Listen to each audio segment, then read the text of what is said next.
It's DDK, and you're listening to TCR.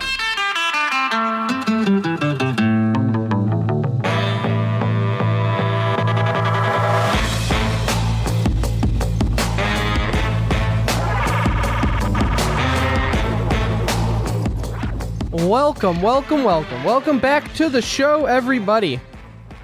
I hope you all had a wonderful off week. I know we sure did. Right? We took last week off, right? Yes, we did. Look at that. I'm so busy with the show all the time. I don't take off weeks. We still did show stuff. We don't take off weeks, fam. We're always here. I'm just going to tell everybody to go back and listen to the first 3 episodes or whatever. We're like, this is a bi-weekly show. Every other time that we've given you an episode every week, that's out of the kindness of our hearts. You don't have to do shit. But we are back. The Center Ring is our name, TCR for short. You might refer to us as your favorite esports podcast with a lowercase e. But we are back. Episode 33, if my notes are correct. You can let me know if my notes are incorrect on our Twitter account, at The Center Ring. You can find me at Pirate Mushroom, because that's my name. Co-host is Brandon. His Twitter is what? At Brand Any New. Brand Any New. We need to make that new intro a little longer, because I like to ramble on. I was really enjoying it, though. It's a pretty good intro. It. DJ Shadow, Nobody Speak, if you're interested in that beat. That's the instrumental version. The one with words is with Run the Jewels, and it's quite littered with profanity. So can't use that one. Earplugs if you have the kiddos around. But we have a hell of a show for you today. Probably the best episode ever. Since we are all about traditions here at TCR, we will be talking about CSGO. We have roster moves again with Team Liquid. It's like musical chairs for Team Liquid CSGO.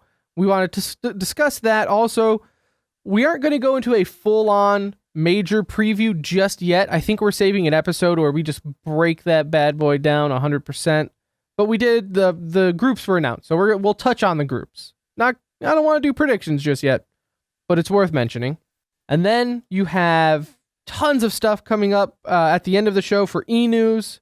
So much. Mortal Kombat X Season 3 ended. We'll dive a little bit into that.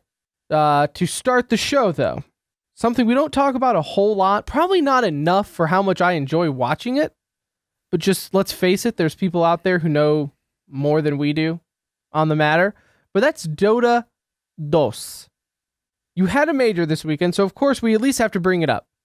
The Manila Major was this weekend. It was a hell of a major, if you could watch it and stay up that late or get up that early, depending on how you wanted to watch it. But it was a good one. Of course, going over it, I'm sure, again, you know who won and everything. But you did have OG ended up defeating Team Liquid. So this now, OG is the first person or the first team, I should say, to win 2 of the big majors. With the same roster. They won the Frankfurt Major, and then they won the Manila Major.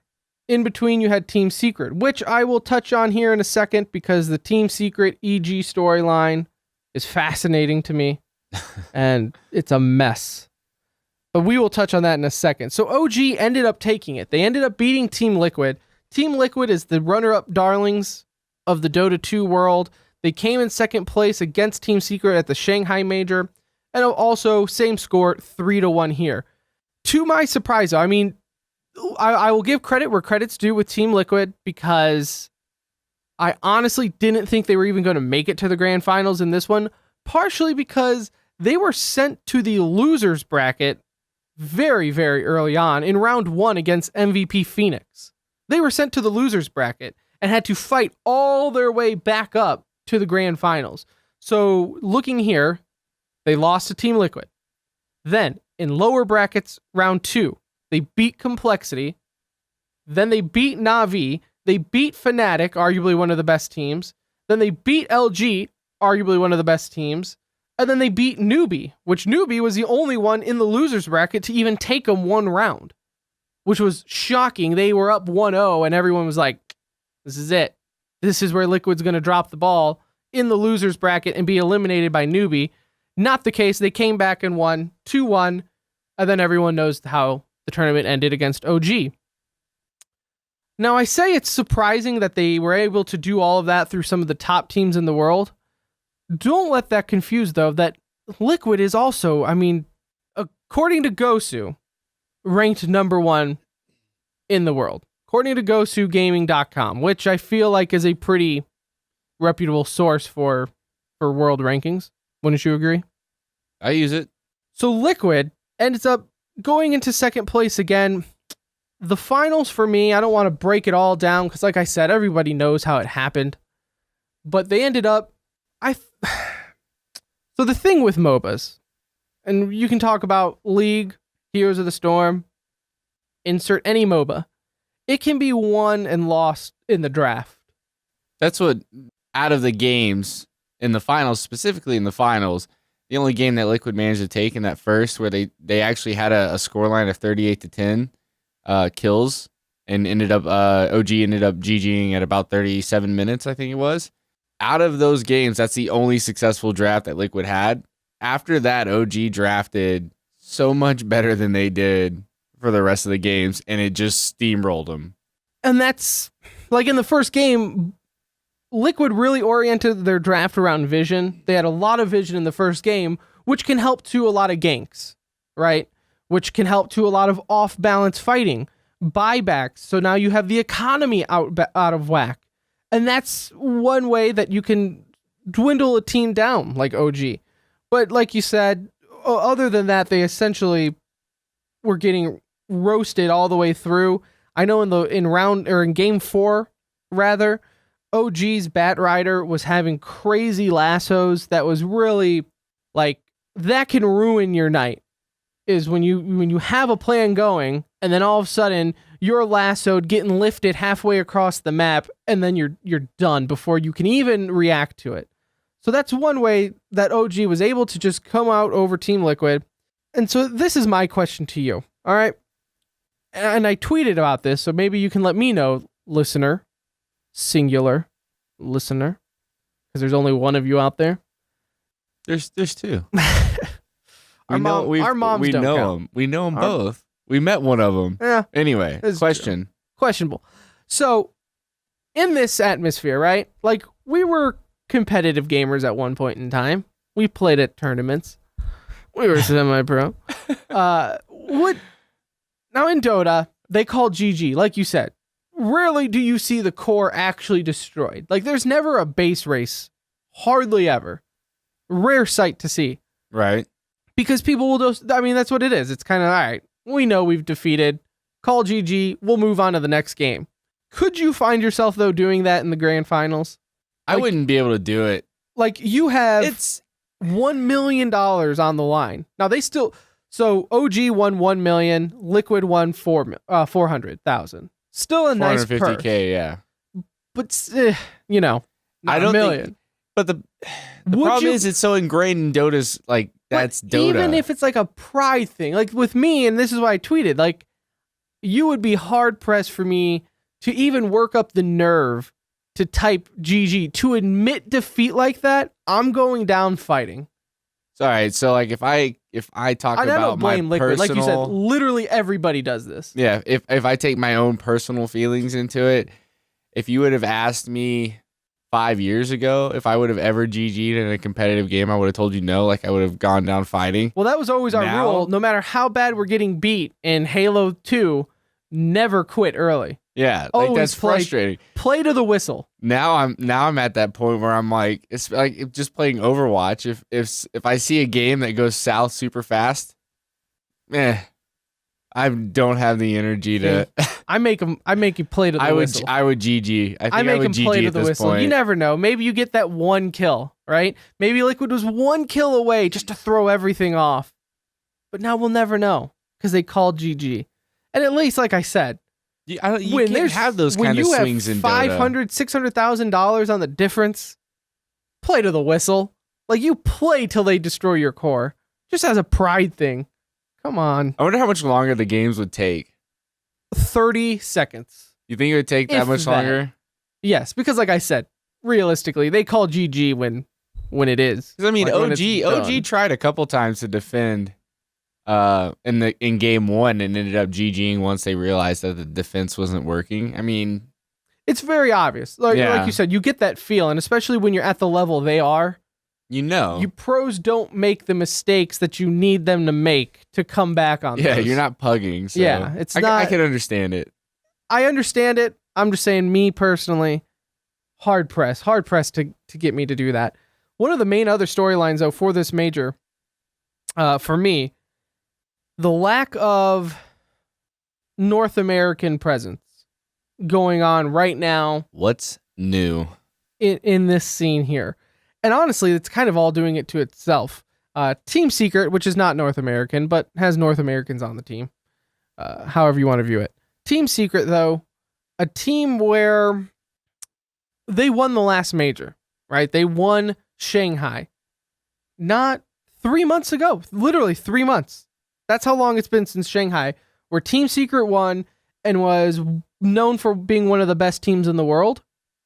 Now, according to Gosu Gamers, whatever, they are ranked, let me see here, 18, because they are just in shambles. They haven't won a game since April.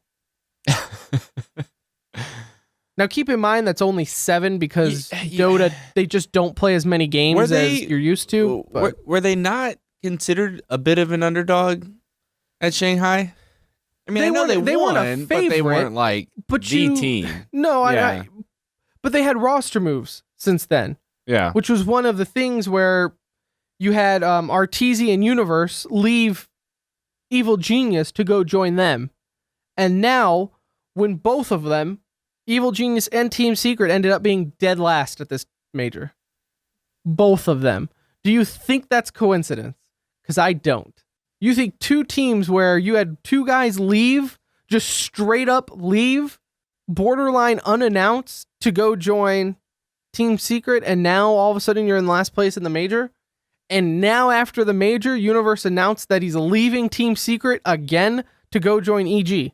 I'm still beyond. I don't understand how their contracts are so loose that they can just be like, eh. Well, I told you, like, what are you gonna do? If you have a player call you out on their bluff, I ain't feeling this place anymore. Go ahead, play me. So you would think having a player like Universe and Arteezy that join your team to finish last place is pretty, almost like you have to try for it. It's just, I think it's a mental, like at that point, man, it's just, they probably dealt with so much. I mean, I did read now that because of all of those team changes that both of them have to go through open qualifiers again. Yes. Oh yeah. I actually feel kind of bad about for like the smaller teams that would have probably made it through open qualifiers. Right, because, like, okay, yeah, great, you get to go through open qualifiers and destroy. Yeah, people. Like you're that's what Virtus Pro would have done if they played Premier League, which I don't know if they've ever came out and decided they were going to play it or not. But I mean, I feel bad for the teams that were going to work their way up and earn their spot through that because the stupid roster changes. Because now they're taking spots that they could probably get away with being invite. Yeah. So that is my drama as far as Dota is concerned. The fact that EG, which was they were number 1 for a little bit there when they were on their kind of rampage of winning tournaments and majors and ITs and all that fun stuff. That was like the NA hopes and dreams. They were the only NA team winning anything. Yes. No, you're absolutely correct. When they won the 2014 International, they were absolutely referred as like, this is it. NA is finally there. We are here. We're making a statement. Let's blow it up. Because what better way to represent NA than to blow up a roster? Which is a perfect segue into our next discussion here. That was well done. Well, I'm a professional. If we're being serious. Our next discussion, Team Liquid, Counter-Strike Go, made yet not one, but essentially 2 roster moves. Well, one officially announced, one confirmed but not announced. Okay, so lay this down for me then. Which one is, I guess, explain to the listeners what both of them were, and then let me know which one's official and which one's not. All right, so Kusta has been removed, and JDM was added. Simple, who's been on a stand-in basis since he left Liquid, probably about a month ago. I think it was about a month ago. And it's been announced that Pimp, or not announced, it's been confirmed by sources to ESPN, which I feel like I could probably use that as a credible source. I don't think they're going to go. Weird sounding, isn't it? Yeah. According to ESPN.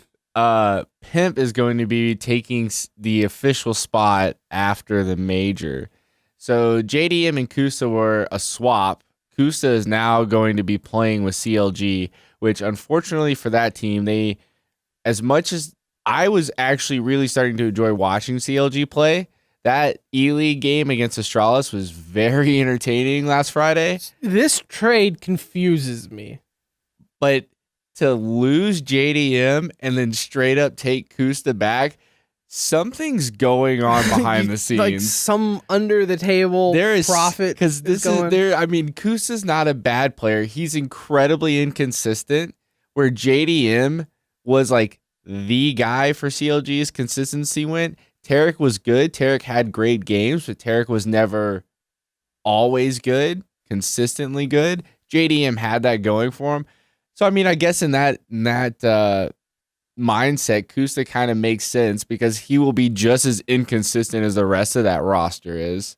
But JDM, I mean, if you ask me, CLG's constantly wanting respect. And like you were talking about Hayes posting about how they thought they were better than C9 and Liquid, but everybody kind of looks at them like the forgotten child of NA.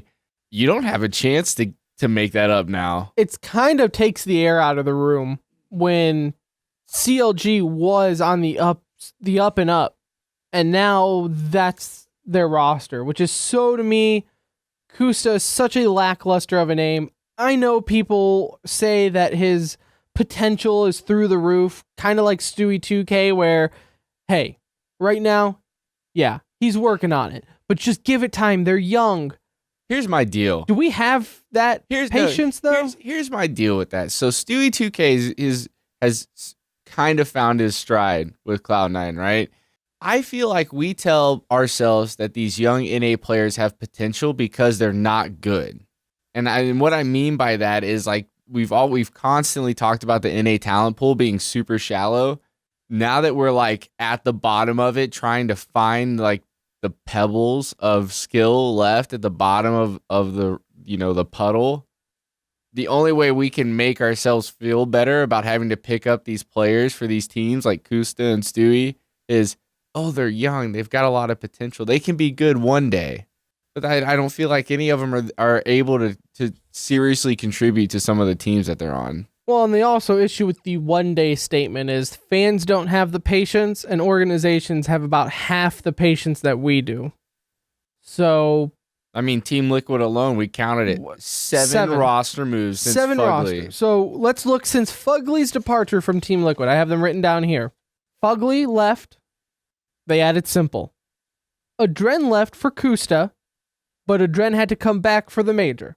So we're counting that as two roster moves. Because Kusta had qualified for a minor championship with Enemy at the time.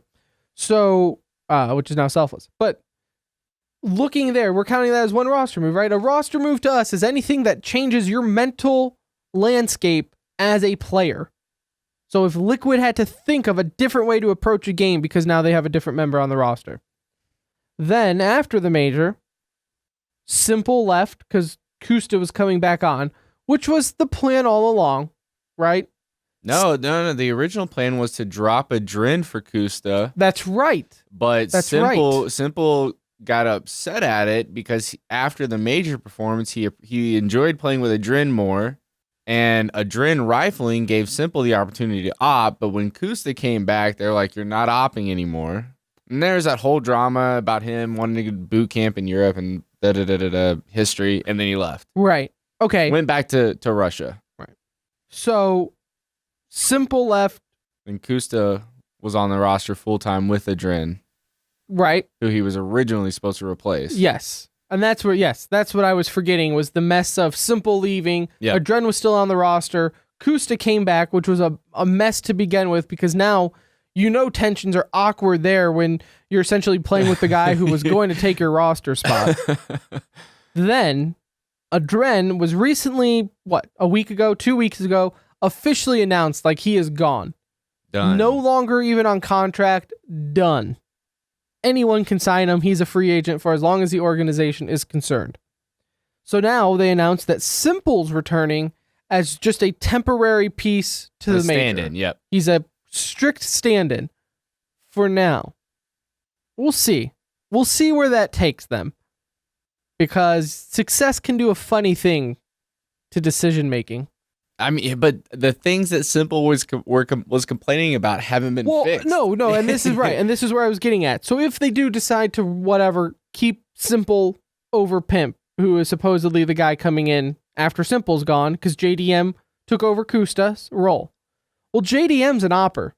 Yeah. So that's taking over Simple's op. Now, Simple might be a little bit more comfortable, though, knowing that JDM is the other opper and not Kusta. And JDM is good. Right. It's a lot like having, and this is like, some people are like, well, how are they going to do two oppers now? That doesn't make any sense. Well, I wouldn't complain about having JDM and Simple on your team. No. Like they're good enough. That's a lot of skill. Yeah, they're good enough guys to where, so you both want to be oppers. We'll figure that out later. Come join the team. Like if Guardian wanted to play on Liquid, do you think Liquid would be like, you know what, Guardian? We already have an opera. We actually got two. Yeah. Oh, Fallen, you on here? Oh, well, sure, you can come, but let's just make sure the contracts are straight. Your aimbots need to stay. Okay, Fallen. Then you can come. And then now you have Pimp, which is going to be a rifler. He is a rifler, yeah. So he tried dipping his toes into the opping pool. It worked out, but that was more so because his team wasn't that good at the time. So now he's going to be a rifler for and he's good at that. He's good at that. I've always been a fan of Pimp. I wasn't a fan that he left Dignitas. In my brain, Pimp is still Dignitas to me. I think after when AZ left as well was kind of like I feel like those two were the two on that team that kind of kept it afloat. Well, but still, to me, it's weird seeing Pimp in any other jersey than Dignitas. Right. I don't know why. It's just that's the way it sticks in my brain. That's how it should be. But I think he's going to work well on the team. Again, Liquid being that NA team jumping into the European pool. They're not afraid. I think maybe playing with Simple on their team made them realize, like, you know what, this can work. Moving somebody here can work theoretically. Hopefully Pimp doesn't get as homesick, or maybe Liquid learned from their mistake. Now, what also helps with Liquid, though, and I don't know if you saw Hiko's tweet about this, they're going to be in Europe for like the next 2 months. Yeah, I saw that. Yeah. Maybe that's why Simple's willing to play all the stand-in time. Well, I'm sure because they're boot camping over there. Right. If I read correctly. Oh yeah, they have their boot camping, major boot camp and tournament, or vice versa. However that schedule is working out, I don't have it in front of me. But so that probably is going to help with any team bonding moment where if you are picking up Pimp, you're over there already. Oh, you can have those 2 months. We forgot a roster move. Which one? GB James getting removed for Peacemaker. Oh, yes. Which also plays a big part. Yeah, people don't think of it, but that's the voice in the back of your head. That can make, I know people make those arguments about coaches and did James really do that much? Whether or not he did a lot or did nothing at all to have direct impact on the team, that's still somebody telling you to do something, right? That's still a voice in the locker room. So I think that does make a difference. So yes, we completely forgot about James leaving and then them getting Peacemaker. So what's that? So now that's 8. That's 8 roster moves in the matter of 3 months since the major. Yep. What are we going to do? I mean, once this roster settles, the Hiko with Hiko, Nitro, Elise, JDM, and Pimp, it's going to be a solid roster. The roster looks good. I'll give them that. This is the first time that since the major that you looked at the roster and thought, okay. The thing that bothers me is I just, I guess it's probably not as big of a deal in esports because people are so used to changing teams. And playing with people. I would hate to play with a team that I'm like, if I have a bad month, I'm gone. Like, that's it. Obviously, nobody that's everybody that's been kicked off this roster has been able to play with another team. So speculating then with Adren, because he's literally been asked to leave the roster, had an amazing major, asked to come back, and now told to leave again.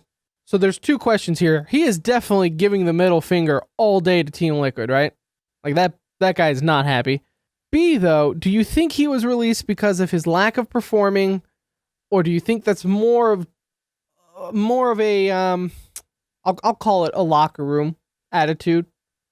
Do you think it's more of an issue in the locker room, if we're stealing something from traditional sports, where it's just his presence there is just kind of negative and it rubs people the wrong way? You think Adren's so it's not making up for it? Because look, Adren didn't get along with Simple. Simple and Adren did not get along, which is why Adren was leaving in the first place. Because Simple is better than Adren, but look, if you're going to bring attitude to the table, if you're not making up for it, then we're going to have to adjust.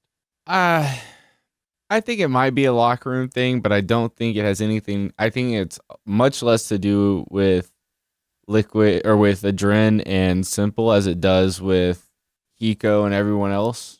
This is purely speculation on my point. That's what I'm saying. This is just me asking, what do you think it is that makes Adren the yo-yo? All right, so I think the original reason why Adren was kicked off was because Adren was playing poorly. He had ups and downs.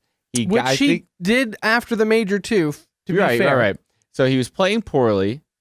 He was removed because Hiko was not happy with the way he was performing. And if you notice, the people that came out and said that it was a Simple versus Adren thing was Hiko. He's the one that said it on that video that was playing at the major in Columbus, talking about the clash of personalities. Then you have the major where Adren goes absolutely ham up until they play Luminosity. And then you got I keep saying Liquid. You got Simple coming out afterwards, after the major, saying, oh, he really enjoyed playing with Adren. Like, Adren was rifling. Adren helped with the in-game leading when Hiko couldn't keep up with it. And but then later on, you hear again that Adren starts going through those up and downs, and all of a sudden he's kicked off the roster again. Like I said, pure speculation, but to me that sounds more like manipulation than somebody had a clash of personalities. Somebody's trying to manipulate the information that's getting out to people and set expectations for what's caused things to happen. I will say Adren's removal from the roster makes sense because after that major, he obviously got himself a little bit of a leash with Liquid, playing as well as he did at the major. But like you said, he's gone through those same ups and downs that he did before that, and that's why he's gone now. I think it's more to do with that and Hiko not wanting him there than it is with anybody's personalities clashing. And we'll see going into the future then, because Adren's definitely going to have teams look at him. So if he wants to, he can definitely continue his pro career as a player. Yeah, even if he doesn't want to do a player, he'll be a coach or something or an analyst. But you're going to get one of those fringe teams that pick him up. Yeah. You're going to have a team like Echo Fox or Energy might go after him. Energy might pick one up.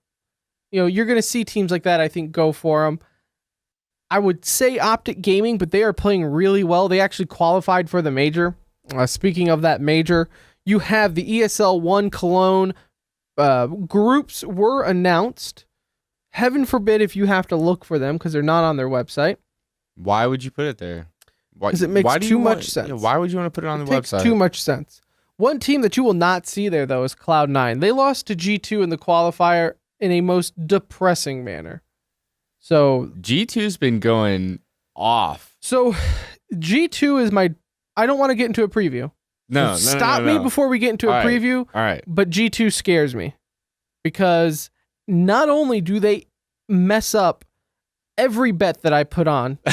I don't bet skins very often, but when I do, it's against G2 and they constantly screw me. I think you were yelling about that the other weekend. It was E-League. Yeah. It was I think it was E-League.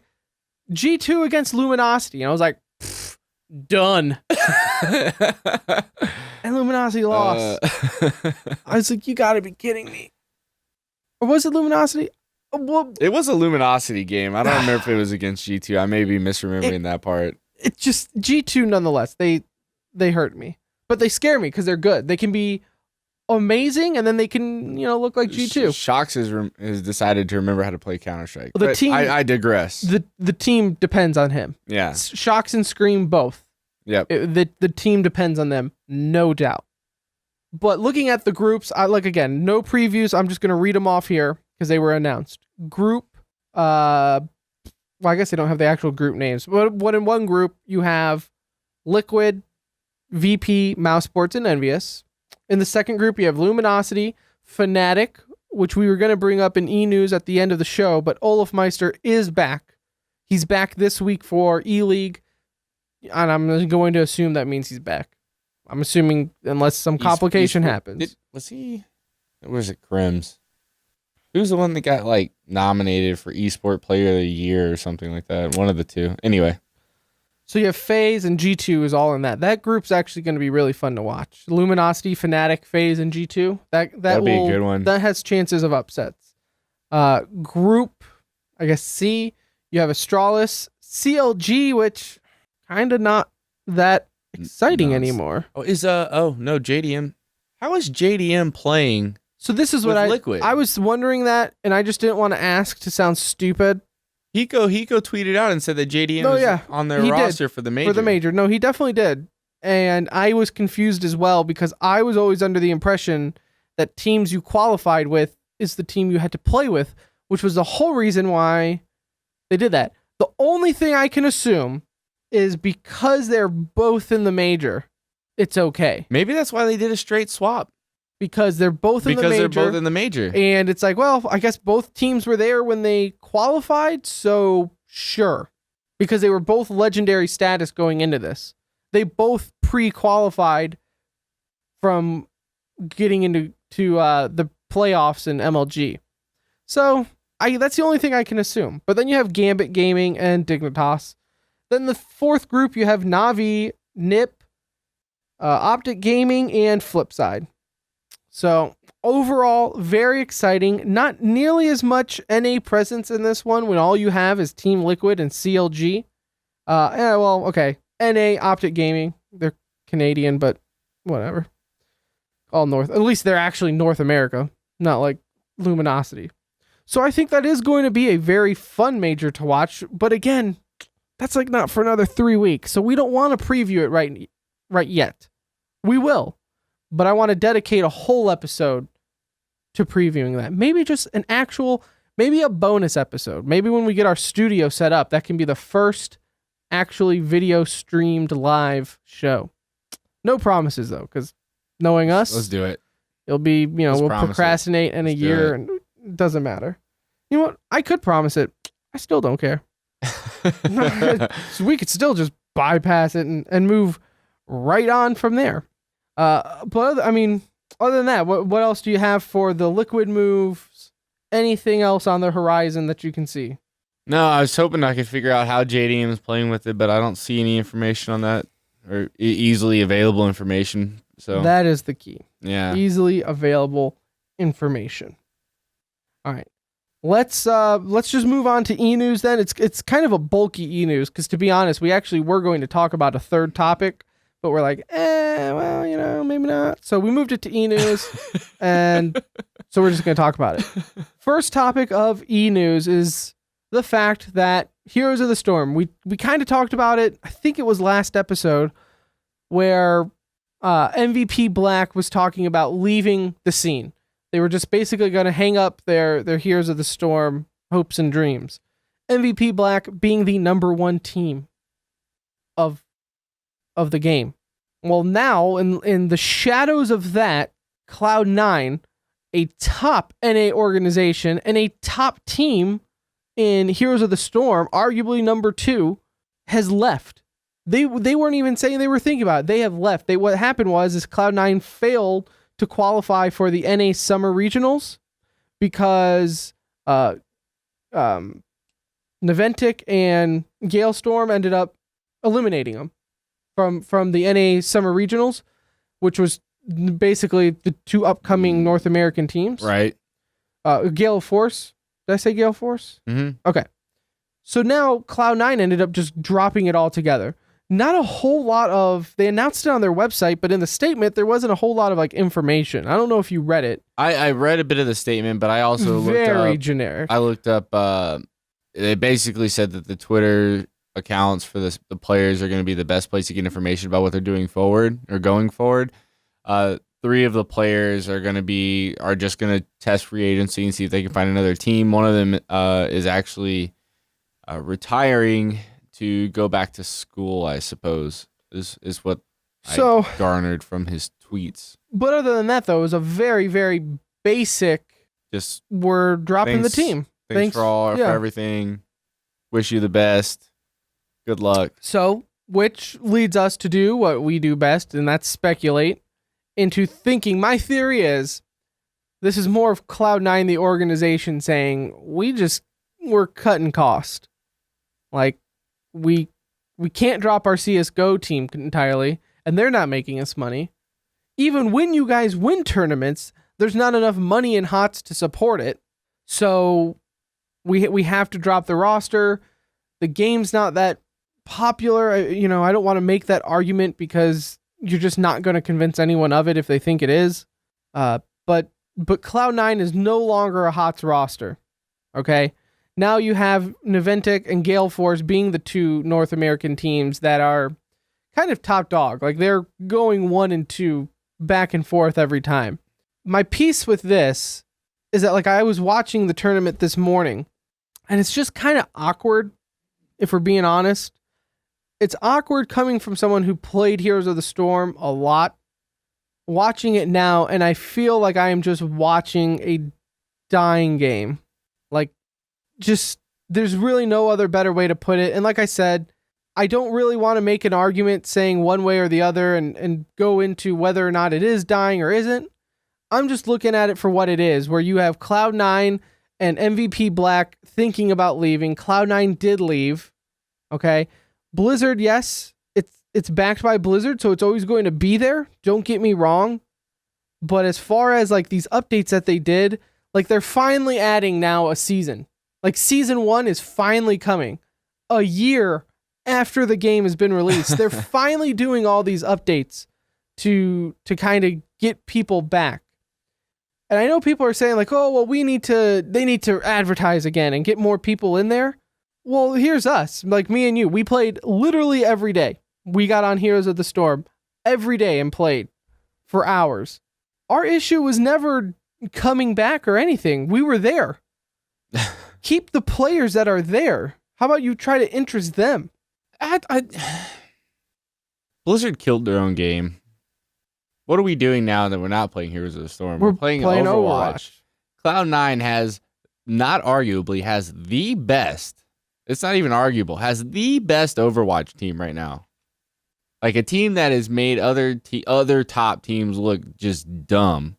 So are you saying then, don't let me put words in your mouth, but the fact that maybe now that the Cloud9 roster is gone for HOTS, that Cloud9 kind of saw what they have going on, and I mean, already, and it's kind of sad, but I think already Overwatch is having a tournament with bigger prize pools than HOTS ever has. If you're not including what Blizzard is putting I can't remember off the top of my head what the Heroes of the Storm, like the qualifying tournaments and stuff, what the prize pools were. I know, like, overall, it's like $1 million per Overwatch. Overwatch has just announced $100,000 prize pool, and the game has only been out for like 3 weeks. Not Blizzard sponsored. No, I think it's ESL. And that's the difference. There is that Overwatch is getting this backing from all these other leagues, I guess you could say, and then having that support where Heroes of the Storm just wasn't. So I think my money on the table, Cloud9 dropped their roster in Heroes of the Storm because they realized that they were not making money and won't make money from there. I believe it. I mean, the only thing keeping it afloat is Blizzard's tournaments, Heroes of the Dorm, and then the championship. And even at then, they're awful times. Awful times to watch. I don't know. Just I don't know. It's very sad. Very sad because I love the game, but sorry about your problems, bruh. Moving on. What else do you have for the E-News? Speaking of Overwatch, we'll go ahead and... Well, actually, let's talk about prize pools first. We haven't covered this yet, right? No, we're actually good because we forgot to bring it up during the Dota segment. Yeah, Dota 2. Harking back to our first segment, the Dota 2 prize pool has officially exceeded $11,684,000. And doesn't it still have like? It is only about a third of the way through. We're at day like 20. What is 7, I think. Yeah, we're at day 28 of 90 of 100. That is ridiculous. What was it at for this time last year? For the same time last year, it was at 2015. It was at 9,471,000. And we're at 11 million. We're at 11,670,000 about. Ugh, so we're insane. we're about 2.2 million more. Granted, Valve, instead of putting in $1 million like they did last year, they put in 1.6 million, but that's only 600,000, and it's over $2 million. So the 600 is irrelevant at this point. At this point, it didn't. It's helped, but it hasn't affected the fact that it's more money. That is crowdfunding for you. There was a much larger spike in 2015. Well, you'll see it though as majors approach. Like even this year, you can kind of see where the majors are because there's always a large spike in the. But you can tell Valve got really smart about when they're offering certain things with the compendiums because there's more ups and there's more large spikes with this one so far than there has been with the other ones. Insane. And yet we are so bad at that game. Insane. Man, if I could go back in time, I would tell it's gonna pass 18 million again. I will easily tell past Tim to get his ass on Dota 2 and learn it. Because that is ridiculous. Yeah. Moving on, you did have the Mortal Kombat X Season 3 finale. That was this weekend. It was awesome, mind you, even though my arch nemesis Sonic Fox ended up winning.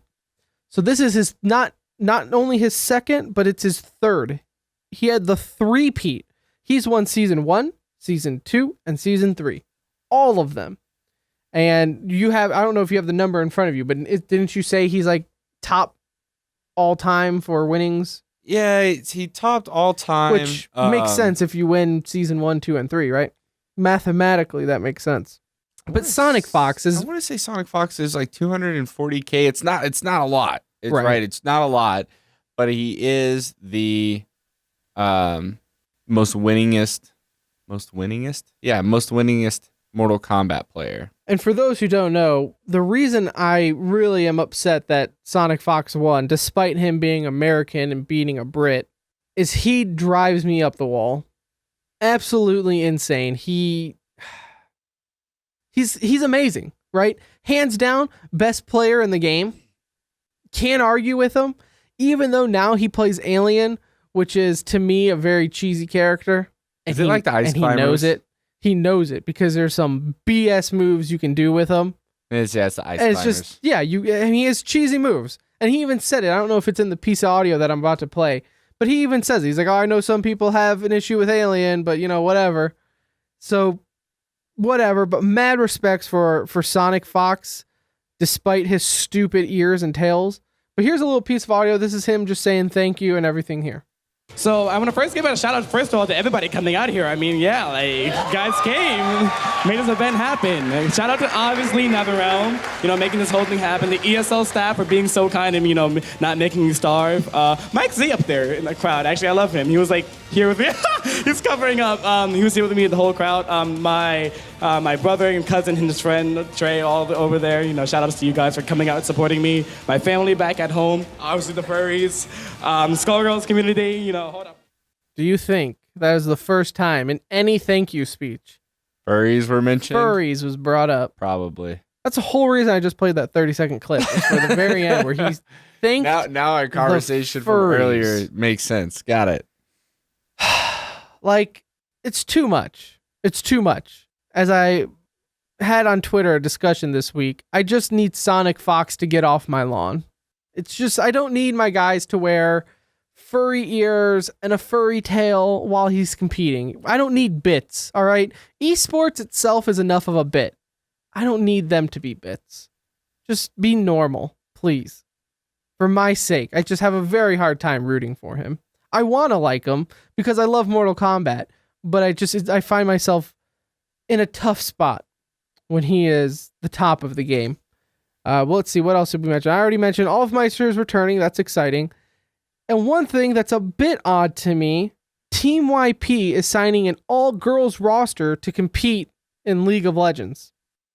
Now, me being the very intense research journalist that I am, all I read was the title of the article. So I don't know if they're competing and fighting in LCS, like official Riot-sanctioned tournaments, but I have a hard time believing that if you are in an argument with Capcom and every other organization under the sun about not being represented for being affiliated with YouPorn, Riot Gaming is definitely not going to let you be affiliated. Am I wrong to think that? No. I told you I was under the impression that LCS already said it was never going to happen. So did they just create a roster for the sake of saying they have a all-girls league roster? Maybe this is their plan all along, is to keep picking up rosters until leagues tell them they're not allowed to do it, and everybody's like, oh, it's just porn. Is it just porn, though? Is it just porn? It's a weird conundrum. We've talked about it before on the show. There's no reason to get back into it. The rules are the rules. If they don't want you there, I'm sorry, they don't want you there. But to me, I was with you. I thought Riot has already basically said, like, look, gambling and porno are two things we're just not going to jump on board for. I'm sorry. It's not going to happen. I think that's it. That's all I have. Do you have anything else? No. Very cool. Well, what a fun show we had today. I hope you enjoyed it. I hope it was the best episode ever. Like I said, next week, we might have a video of us actually talking. It might not be live streamed, but just in case it is streamed live, follow us on Twitter at The Center Ring. You'll definitely get an update if we do get on our Twitch. Furthermore, you could follow us on our Twitch. That's also another easy way to know if we go live. We might do a test run first. I don't know. But you can also subscribe to us on YouTube and, see how that goes. I don't know.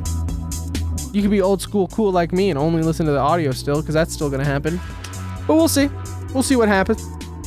Either way, episode 34 will be next week. We will discuss maybe the roster preview. Maybe. Yeah, major preview. That's 2 weeks from then, I believe. So yeah, that's a good time to do it. Maybe we'll get a guest. Probably not. Seem to hit a dry spell on that one.